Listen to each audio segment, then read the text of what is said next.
Hello student, welcome to education insights. आज के lecture में बात करने वाले हैं इकोनॉमी के classification on the basis of sector. मैंने आपको पिछले लेक्चर में बताया इकोनॉमिक्स का क्लासिफिकेशन माइक्रो मैक्रो, और इकोनॉमी का classification on the basis of resource governing rights के रिसोर्स को यूज करने का राइट किसके पास है। यदि वही राइट सरकार के पास है तो सोशलिस्टिक इकोनॉमी है।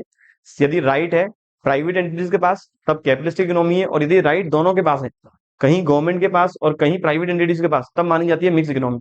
अब ऐसे ही सेक्टर के बेसिस पर इकोनॉमी कितनी कैटेगरी में क्लासिफाइड है बच्चों। यहाँ सेक्टर्स का मतलब मैक्रो इकोनॉमिक्स के बेसिस पर सेक्टर हैं चार। जैसे इकोनॉमी में यदि डिग्री ऑफ कंट्रोल के बेसिस पर सेक्टर हैं दो, प्राइवेट और पब्लिक या फिर प्राइवेट और गवर्नमेंट।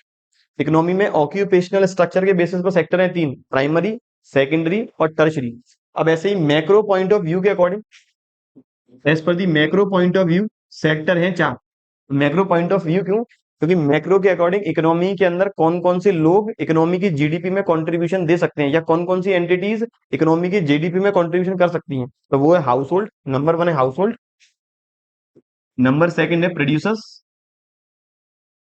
नंबर थर्ड है गवर्नमेंट, और नंबर फोर्थ है एक्सटर्नल सेक्टर या फिर रेस्ट ऑफ द वर्ल्ड। तो इकोनॉमी में जीडीपी में कंट्रीब्यूशन रहेगा चार सेक्टर्स का, हाउस होल्ड का, प्रोड्यूसर का, गवर्नमेंट का और रेस्ट ऑफ द वर्ल्ड का। हाउस होल्ड कौन है? इकोनॉमी में जितने भी फैक्टर्स ऑफ प्रोडक्शन है, इकोनॉमी में जितने भी फैक्टर्स ऑफ प्रोडक्शन है, लैंड, लेबर, कैपिटल और एंटरप्रेन्योर, जिनकी मदद से प्रोड्यूसर माल बनाएगा, ये सारे फैक्टर ऑफ प्रोडक्शन के ओनर हमेशा माने जाते हैं हाउस होल्ड। तो house hold factor of production rendered करेंगे प्रोड्यूसर्स को, प्रोड्यूसर्स माल बनाएगा, फिर जो इनकम जनरेट होगी ये इनकम डिस्ट्रीब्यूट करेंगे हाउस होल्ड में, जिसे नाम दिया गया है सर्कुलर फ्लो ऑफ इनकम का, जो हम अगले टॉपिक के अंदर डिस्कस करने वाले हैं। तो मैक्रो पॉइंट ऑफ व्यू के अकॉर्डिंग इकोनॉमी चार कैटेगरी में क्लासिफाइड है। हाउस होल्ड जो फैक्टर ऑफ प्रोडक्शन का ओनर रहेगा, फैक्टर ऑफ प्रोडक्शन रेंडर्ड करेगा प्रोड्यूसर्स को, प्रोड्यूसर्स माल बनाएगा, माल बनाकर बेचेगा हाउस होल्ड को, पैसा जनरेट करेगा, वापस उस पैसे को हाउस होल्ड में डिस्ट्रीब्यूट करेगा। गवर्नमेंट इकोनॉमी के अंदर टैक्स लगाएगी, प्रोड्यूसर जो माल बेच रहे हैं उस पर जीएसटी कलेक्ट करेगी, और जो इनकम कमा रही है प्रोड्यूसर और हाउस होल्ड से कलेक्ट करेंगे पर्सनल इनकम टैक्स, और प्रोड्यूसर्स से कलेक्ट करेंगे कॉर्पोरेट टैक्स। ऐसे ही government rest of the world से कलेक्ट करेगी corporate tax. Rest of the world economy के अंदर माल बेचेगा, इकोनॉमी से माल खरीदेगा। तो ये सारा इंटर सेक्टोरल फ्लो के अंदर हम कवर करेंगे अगले चैप्टर नंबर 2 में। बच्चों की तैयारी को और बेहतरीन बनाने के लिए एक कॉम्प्रिहेंसिव बुक लेकर आए हैं, क्वेश्चन बैंक विद सॉल्यूशन, जिसमें आपको अकाउंटेंसी, इकोनॉमिक्स, बिजनेस, इससे रिलेटेड पिछले 10 से 15 साल के एग्जामिनेशन वाइज क्वेश्चंस आपको मिलने वाले हैं, जो हमने कवर किए यहाँ चैप्टर वाइज। और इकोनॉमिक्स और बिजनेस की तैयारी अच्छी करने के लिए हमने अलग से चैप्टर वाइज क्वेश्चंस भी कवर किए हैं, जिसमें आपको वेरी शॉर्ट, लॉन्ग और मल्टीपल चॉइस क्वेश्चन के फॉर्म में बहुत सारे क्वेश्चंस मिलने वाले हैं। प्लस इस बुक के अंदर हमने 6 मॉडल टेस्ट पेपर भी कवर किए हैं आपकी तैयारी को और अच्छा करने के लिए। इस बुक को परचेज करने का लिंक नीचे दिया हुआ है, आप अमेजॉन या फिर हमारे एप्लीकेशन से डायरेक्ट से परचेज कर सकते हैं, या फिर इसे आप हमारे हेल्पलाइन नंबर 7877201323 से भी परचेज कर सकते हैं।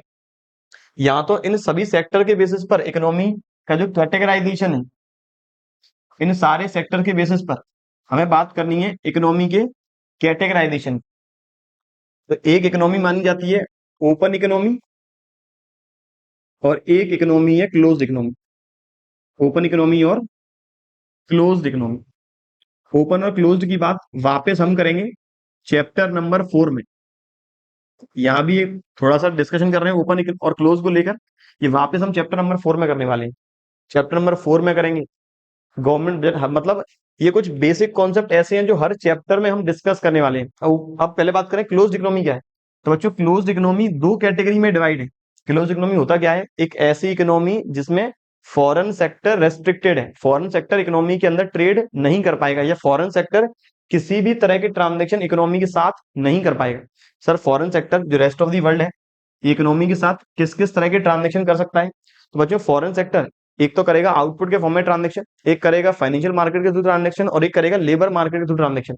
जो हम बात करेंगे कुछ आखिरी चैप्टर में, चैप्टर नंबर 5 या फिर 6, जिसका नाम है ओपन इकोनॉमी मैक्रो इकोनॉमिक्स, मैं बात करूंगा आखिरी चैप्टर में। इस बुक में जो मेरा सबसे पहला काम का चैप्टर है वो नेशनल इनकम अकाउंटिंग, जो बुक के अकॉर्डिंग चैप्टर नंबर 2 है। इसके बाद अगला चैप्टर काम का मनी एंड बैंकिंग, फिर aggregate demand, aggregate supply, determination of income and employment, फिर आएगा गवर्नमेंट बजट, और फिर आएगा ओपन इकोनॉमी मैक्रो इकोनॉमिक्स। तो बुक के नंबर के हिसाब से ये चैप्टर आएगा 6, लेकिन रिलेवेंसी के हिसाब से टोटल 5 ही टॉपिक है, जिसमें 5वां टॉपिक रहेगा मेरा ओपन इकोनॉमी मैक्रो इकोनॉमिक्स। वहां बात होगी rest of the world economy के अंदर कौन कौन से ट्रांजेक्शन्स कर सकता है। तो क्लोज्ड इकोनॉमी ऐसी इकोनॉमी जहां rest of the world restricted है, ट्रांजेक्शन नहीं करेगा। अब ये दो कैटेगरी में डिवाइड हो गई, 2 सेक्टर में और 3 सेक्टर में। एक ऐसी क्लोज्ड इकोनॉमी जिसमें केवल हाउस होल्ड और प्रोड्यूसर काम करेंगे, जैसे हमने एक ऐसी इकोनॉमी भी माना जैसे सिंपल इकोनॉमी भी कहते हैं, और जिसमें बार्टर सिस्टम ज्यादा प्रिवेल करता है, उसे बोलते हैं क्लोज्ड इकोनॉमी। लेकिन जैसे जैसे गुड्स एंड सर्विसेज का प्रोडक्शन बढ़ने लगा, फॉरेन सेक्टर इंटरफेयर करने लगे, इकोनॉमी एक्सपांड होती गई।